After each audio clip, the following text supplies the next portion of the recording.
Selamat pagi Bu, Selamat pagi. perkenalkan saya Dia, perawat yang berjaga pada hari ini dari jam 7 hingga jam 2 siang. Sebelumnya dengan Ibu siapa? Ya, Baik, tujuan saya kesini untuk membantu Ibu melakukan batu efektif agar Ibu tenggorokannya itu tidak dipenuhi oleh sekret. Untuk waktunya mungkin sekitar 10 menit, apakah bersedia? bersedia?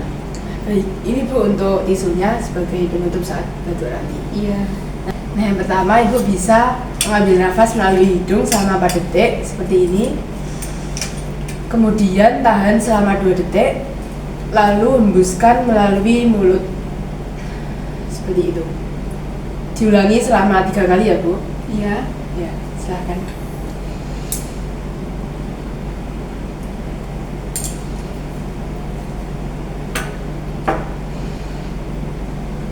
Nah, jika sudah, silakan Ibu bisa batuk dan tisunya ini ditutup ke hidung dan juga mulut Ibu. Ya, seperti itu Bu. Nah, jadi itulah cara batu efektif yang benar untuk menghindari sekret yang berlebihan di tenggorokan Ibu. Bagaimana perasaan Ibu setelah melakukan batu efektif? Sudah nyaman, Mbak?